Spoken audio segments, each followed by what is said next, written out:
Magandang hapon, Brother Johnson and Brother Gomer. Ako po si Charles Emil Bona from Tipo SDA Church.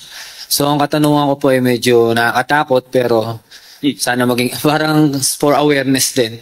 So tungkol po sa impyerno. So dito po, Revelation 20 verse 10, may binanggit po na sabi dito, magpakailan-kailanman, papahirapan daw. So basahin ko po na po. At ang diablo na dumaya sa kanila ay binulit sa dagat-dagatang apoy at supre na kinaroonan naman ng hayop at bula ang propeta at sila ay pinahirapan araw-gabi magpakailan-kailanman. So ito po ba ay applicable kay Satan lang o dun sa mga taong mapapabilang sa impyerno? Pero po, meron pong sunod na talata kasi sa 13 and 14, yung ikalawang kamatayan.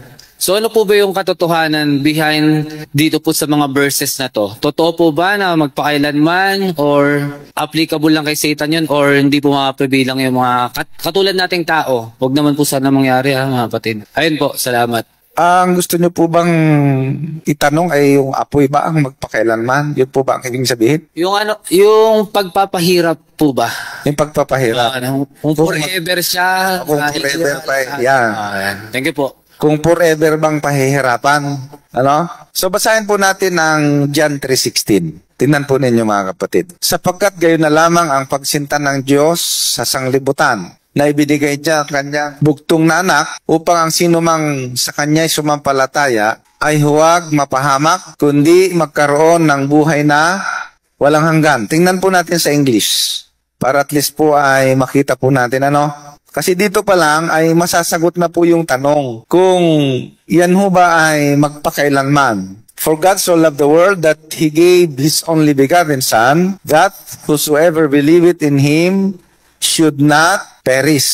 Okay? Pag tinignan po natin yung word na perish, mga kapatid, ang meaning po niyan is, sa Griego po niyan ay apolitai. Ang meaning po ng apolitai, destroy, perish, lose, ruin, destroy, perish, be ruin, lose out, destroy utterly, kill, demolish, lay waste, will waste. So yan po yung mga meaning dito mga kapatid. Okay? Disappear. Yan. Yan ang isang meaning. So kung titingnan nyo po, dito pa lang sa John 3:16 ay idinideny na po yung parurusahan magpakailanman. Kasi ang sabi diyan, yung mga sasampalataya sa ating Panginoon ay ano daw? Magkakaroon ng buhay na walang hanggan. So ang ibig sabihin, ang contrast ng buhay na walang hanggan, hindi buhay na walang hanggan din. Kasi kung ang mangyayari po ang mga hindi maliligtas ay parurusahan sa impyerno ng walang hanggan, ibig sabihin yung mga hindi maliligtas may buhay na walang hanggan din sila. Kaya lang sa impyerno. Nakuha po ninyo? Samantalang yung mga maliligtas, may buhay na walang hanggan, kaya lang sa langit. Pero sa talata, hindi po ganun ang ating makikita. Ang makikita po natin, yung mga hindi sasampalataya will perish. Sila po ay mapupugnang, madidestroy. Ang sabi doon sa isang talata ng Malakyas 4, tingnan po natin yung verse 1. Sapagkat narito ang araw ay dumarating na nagniningas na parang furno. At ang lahat na palalo, ang lahat na nagsisigawa ng kasamaan ay magiging parang dayami. Nakikita na ba kayo ng dayami na hindi nasusunog? Saglit lang po yung dayami, ubos na eh. Sabi po diyan, at ang araw ay, na dumarating ay susunog sa kanila, sabi ng Panginoon ng mga hukbo na anupat, hindi mag-iiwan sa kanila ng kahit ugat ni sangaman. So maliwanag po yun mga kapatid. Ngayon, bakit po lumalabas yung doktrina na ikaw ay lalangoy sa apoy magpakailanman? Ay dahil nga doon sa word na magpakailanman. So ipapaliwanag sa atin ni Brother Johnson. Ano ba yung Brother Johnson? Magpakailanman ba talaga yun? Ano bang ibig sabihin nun? Yan. Pagka yung salitang eternal, everlasting, or magpakailanman, kapag yan po ay itinukoy sa Diyos, ay talagang eternal talaga yan. Subalit kapag yan ay itinukoy doon sa isang bagay, ay hindi po nangangahulugan na walang hanggan talaga yon. Ang pwede nating gamitin na halimbawa, mga kapatid, ay yung nasa Judas 1 talatang 7. Gayon din ang Sodoma at Gomora at ang mga bayang nasa palimot ng mga ito na dahil sa pagpapakabuyo sa pagkikapid at sa pagsunod sa ibang laman ay inilagay na pinakahalimbawa na sila'y nagbabata ng parusang apoy na walang hanggan. So yung Sodoma at Gomora daw ay nagbabata ng parusang apoy na walang hanggan.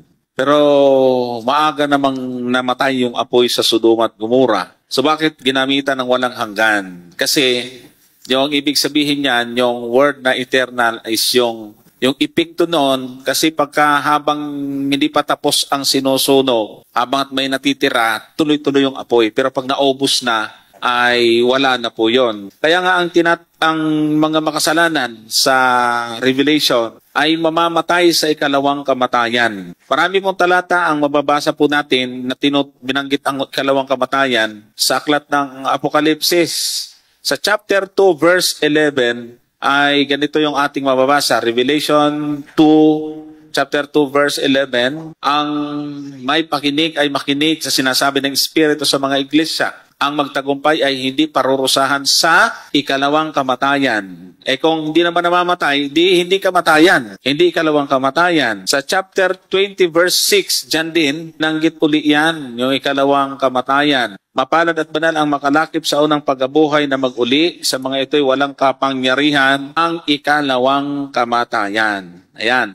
Sa verse 14, ninulit uli yan, at ang kamatayan at ang hadis ay ibinulit sa dagat-dagatang apoy. Ito ang ikalawang kamatayan. So, sa Apokalipsis mga kapatid, papatayin talaga yung masasama.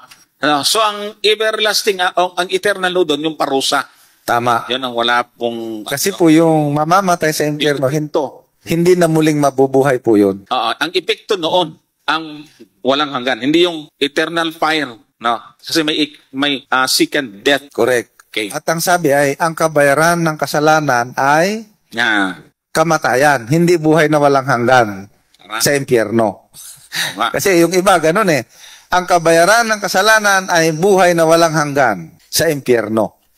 Hindi ko ganun ang sinasabi ng talata. Ang kabayaran ng kasalanan, kamatayan. So mamamatay po yan at yung pong parusa na yon ay magpakailanman. Yun po ang magpakailanman, hindi na po yun matatapos.